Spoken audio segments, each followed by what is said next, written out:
प्रधानमंत्री जी 14 में जब पहली बार चुने गए तो वो मंदिर मस्जिद की साइज के लिए नहीं चुने गए थे। 2 करोड़ प्रतिवर्ष नौकरियां उनका वादा था। 2 दाएं 20 करोड़। एक श्वेत पत्र तो बनता है कि हम कहां हैं। माननीय उपसभापति महोदय, मैं कुछ चीजें आपके मध्य, क्या ऐसा तो नहीं है कि हम मानव विहीन और मानवीयता विहीन ग्रोथ स्टोरी के पक्ष में भजन गा रहे हैं, करतल ध्वनि कर रहे हैं? सर, कोई भी वैसा ग्रोथ जो फेसलेस हो, जॉबलेस हो, उस ग्रोथ से देश की हकीकत नहीं बदलती है। सर, बड़ी बड़ी बात लोग कर रहे थे। अभी पिछले महीने ये खूबसूरत किताब आई है, वेल रिसर्च्ड। आधी किताब में सर रेफरेंस है, ये है अनइक्वल। सर, हम किन देशों से पीछे हो गए हैं पता है? छोड़िए अमेरिका यूरोप की बात, बांग्लादेश और नेपाल इनकम इनइक्वालिटी को एड्रेस करते हुए मानवीय सूचकांक में हमको पीछे छोड़ चुका है। ये है सर दस्तावेज, ये अनइक्वल स्वाति नारायण की। बीते दिनों बिहार में एक जातिगत सर्वेक्षण हुआ। मैं चाहूंगा तमाम हमारे भाजपा के मित्र, उनको ना उससे मतलब ना हो, उसके प्रति विरोध हो, लेकिन एक बार उस दस्तावेज को पढ़िए, क्योंकि उन आंकड़ों में नंबर के बाद आर्थिक सामाजिक परिवेश भी जाहिर हुआ है। और तब प्रधानमंत्री जी पुनः ले जाऊंगा 14 में बिहार गए थे। बिहार को स्पेशल स्टेटस की बात वो करके आए थे, हाजीपुर, दरभंगा, पटना। सर, बिहार को आपकी जरूरत है माननीय सत्ता पक्ष। बिहार के पास रेवेन्यू के साधन कमतर हैं। बिहार को लेबर सप्लाई स्टेट के नजरिए से मत देखिए, बिहार को स्पेशल स्टेटस दीजिए। क्योंकि अगर आप इस किताब का विश्लेषण करें, सरकार के आंकड़ों का विश्लेषण करें, तो आपको साफ दिखेगा कि बिहार, झारखंड, उत्तर प्रदेश और मध्य प्रदेश देश के बाकी राज्यों से पिछड़ रहा है।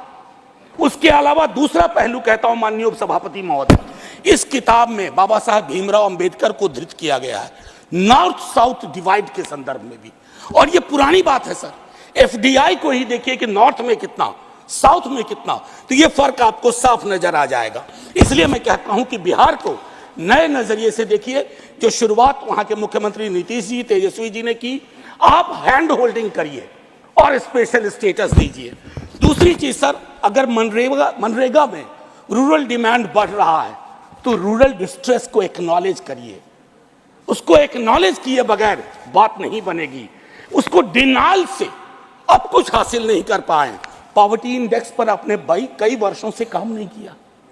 आप आंकड़ों के बारे में, तो सरकार का दृष्टिकोण है कि विश्व के टिम्बकटू में अगर एक आंकड़ा पक्ष का कोई बोल दो तो उसको प्रदर्शनी लगा देंगे।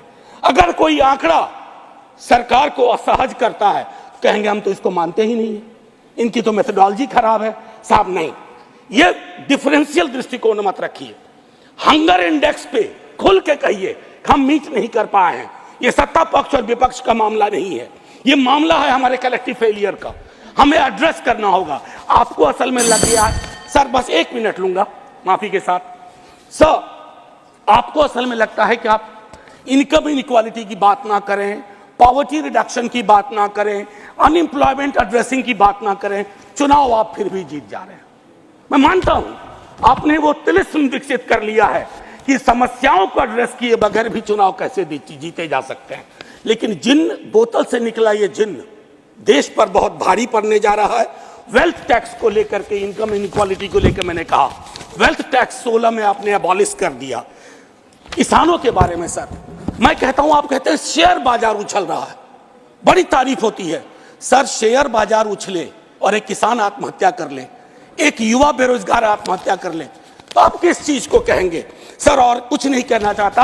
हाशिए के समूहों में पॉवर्टी की जो परिस्थिति है, आप बिहार का डेटा देखिए। आखिरी सर, एक सुधांशु जी बड़ी अच्छी चीजें बता गए, हमें तो लगा कि हम तो बेकार परेशानी है गरीबी से, भुखमरी से। 30 सेकेंड सर। तो मैं आपके माध्यम से अपने मित्रवर्ग को कहता हूं, जब कश्ती साबितो सालिम थी, साहिल की तमन्ना किसको थी? अब ऐसी शिकस्ता कश्ती पे साहिल की तमन्ना कौन करे? जय हिंद सर। Thank you.